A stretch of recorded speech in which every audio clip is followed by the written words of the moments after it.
Ce soir donc, c'est la consternation pour des milliers de fans de Claude François. Le chanteur est mort, vous le savez sans doute déjà, cet après-midi vers 15h. Il s'est électrocuté dans sa salle de bain. Les pompiers et les médecins, alertés aussitôt, n'ont pu le ranimer.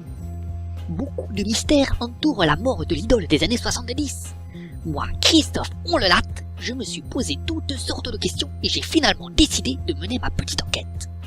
La version officielle, c'est que François Claude s'est électrocuté en redressant l'applique de sa salle de bain, alors que les fils gainés de soie étaient à nu comme lui.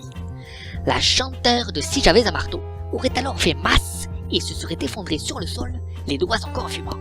Sa compagne, dans une réaction éclair, aurait alors accouru pour mettre le chanteur hors tension en le dégageant de sa prise. Celle-ci ne doit la vie qu'au sabot suédois à épaisse semelle de bois qu'elle portait à ce moment-là. Ça doit être moche, des fois ça rend service. Le major Jacquido, qui a constaté la mort de François Claude, a déclaré à la presse: Si je me rappelle, mais bien sûr que je me rappelle très bien. Je suis entré dans l'appartement et je l'ai aperçu, à poil sur le carreau. Il avait plus trop de juillet, faut dire, hein. Mais c'était bien lui, c'était Claude, mais un poil plus frisé quand même. Hein. Il révèle également que le lundi précédant la mort du chanteur à 10h pétantes, un électricien était venu pour réparer l'applique.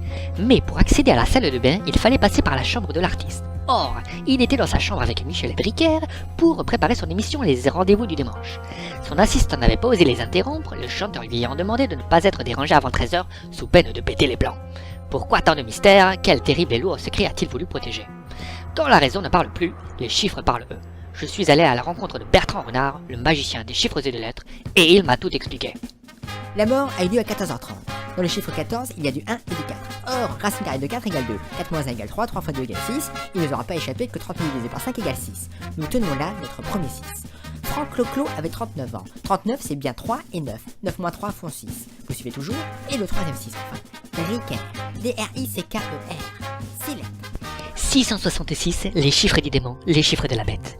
On a parlé de gros objets introduits dans le derrière de Franck Clo-Clo, voire d'une sodomie opérée par un Sénégalais survolté lors de parties fines qui aurait provoqué une hémorragie interne puis la mort. Cela ne cache-t-il pas une vérité autrement plus dérangeante? Si je m'en tiens aux faits, il ne reste que 3 suspects.